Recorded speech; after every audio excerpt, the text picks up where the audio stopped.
What's up, Hobby Maniacs? Rob Bear here today with a look at the new Tau Codex for 7th edition.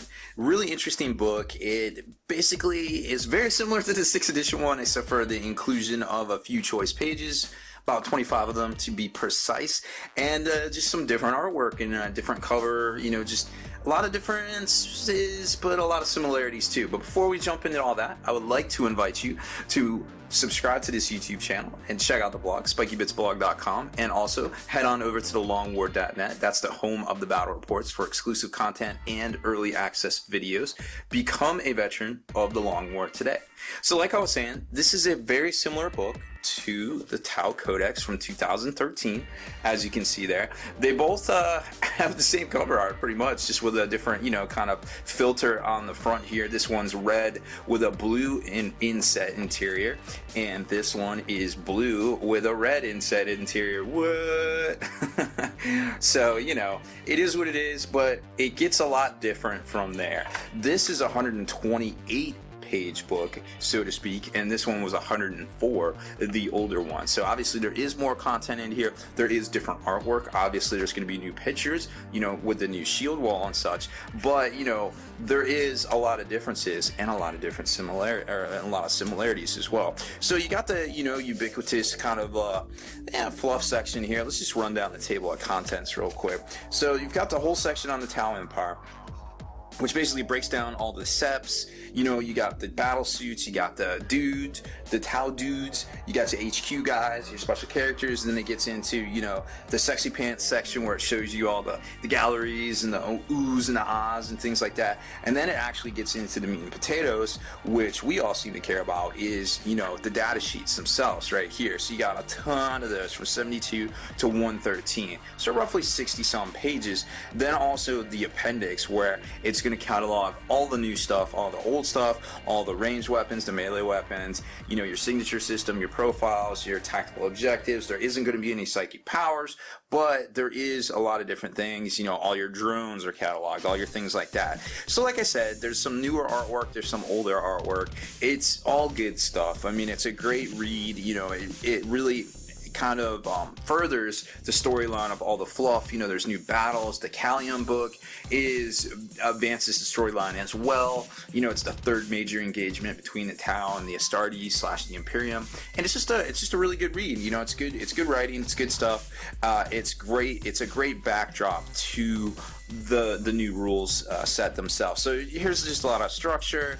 Then you got, Mobile Suit Gundam, Sept Worlds, and then you've got all the special characters and the bestiary, basically, sections of all this stuff. And then it gets into the timeline, like, hey, what's going on? And of course, at the very end, we're starting to get towards, the Mulgath Bay, which we're already past, and now we're on to more stuff on the other side of the Damocles Gulf that the troublemakers are getting into, those scrawny little Xenos. And then it gets into some of the profile pics, and cool stuff like that.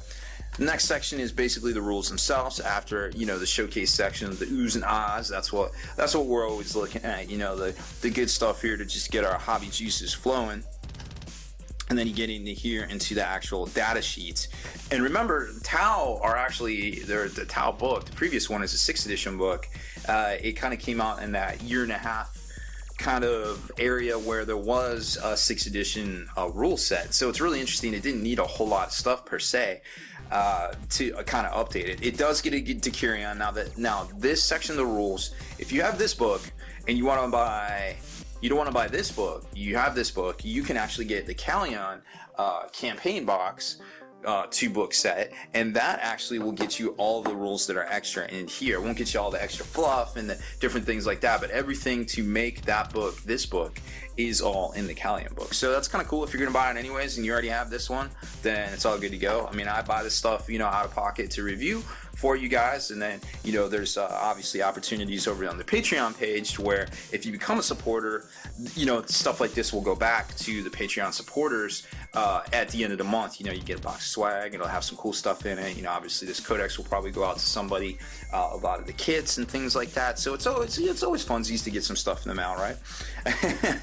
So another thing that I wanted to talk about these videos is this is just a general kind of first look at the book. It's not a whole lot of rules kind of breakdowns and things like that. Usually I go back, I make 1 or 2 videos, go over things. A lot of times there is psychics and things to talk about, so I get like 2 videos out of that. Obviously there isn't this time, so probably won't have a whole lot of that per se, but this go around, we're just going to take a quick look. Now, there is a little hotbed issue. If you listen to my Callion kind of review, then kind of about the coordinated firepower. People are already talking about it online. It's a big thing, where some people say, everything becomes one unit for shooting, and you can add on all special rules kind of depending on who you attach. Everybody's weighing in on the subject. No, there isn't a clear answer yet, unfortunately, but don't really know what the intent was there, but rules is written. It definitely seems like the far leftist attitude.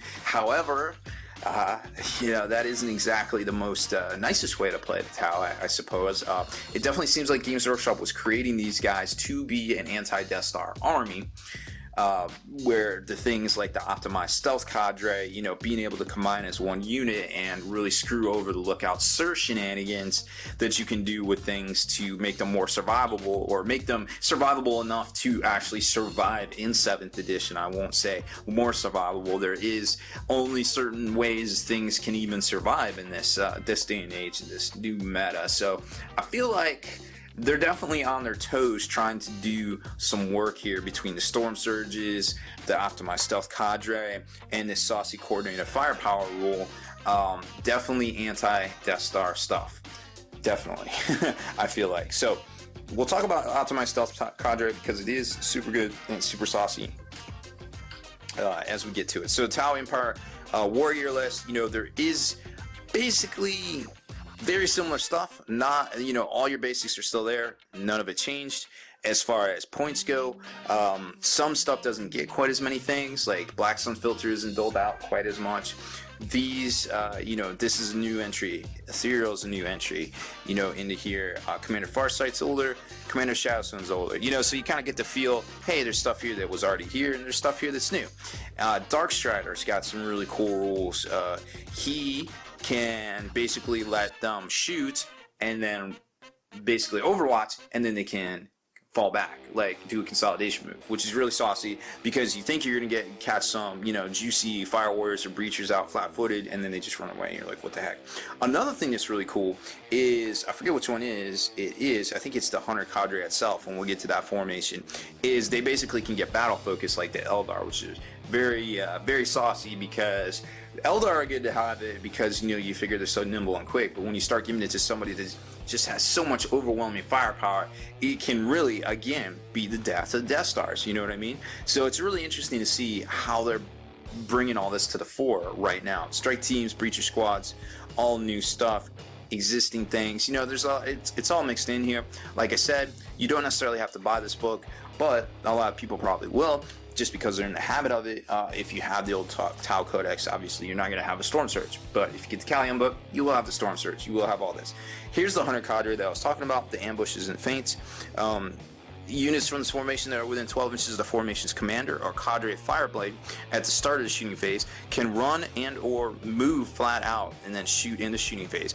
Each unit must complete both action before you move on to the next unit. Otherwise, the chance to make the second action is forfeit. So it's got a little bit more restrictions than Battle Focus, but it makes sense, because you don't want to have a bunch of unorganized stuff all over the tabletop, and it is super saucy, and this is the basis for the Hunter contingent, which is basically their Decurion. So there's a lot more formations. The optimized stealth cadre is the one I wanted to talk about. The 2 squads of stealth suits and the 1 ghost keel, if they are within 6 inches of him. Not only do they get +1 ballistic skill, not only do they get ignores cover, but their shots count as hitting the rear armor of vehicles, which gets around quantum shielding, which gets around wave serpents, and hits out all that squishy marine armor 10 rear armor. So really juicy stuff there. Then it gets into the new warlord traits table. You've got the fire team special rule, which is coming on strong in this book. There's also a change to, and I like this little picture here where it basically shows you all the different drones, because there's like 12 different drones now. Where is it? Pulse weapons, obviously they added one there with the pulse blaster. the breachers have Marker-Light. So Marker-Light got a lot saucier because they have this new destroyer one, which basically says for one Marker-Light, you can turn a destroyer missile from strength 8 into strength D. Yeah.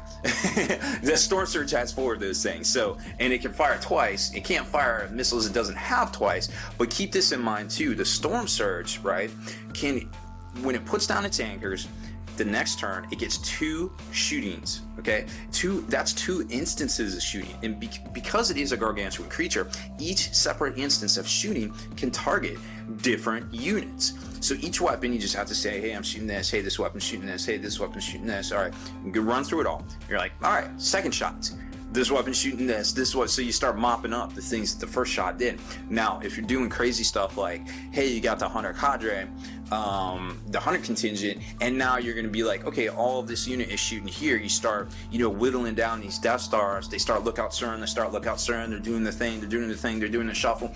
Then at the end of all that shooting, because everything counts as coming from one entire squad, so you're not hitting them. They're not able to do all this jinking.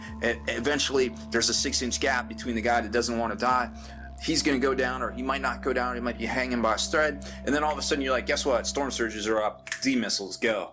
And then you're like, ugh, I just got D-missiled. Like, it's just crazy, like, the stuff you can do with this. And it is literally designed verbatim to go after Death Stars. I don't know if the Games Workshop is responding to the meta, to what's going on, but it definitely seems like a very proactive kind of way to design a codex, to be very tip of the spearish. With these guys, you don't have to go after things. You can lie in wait.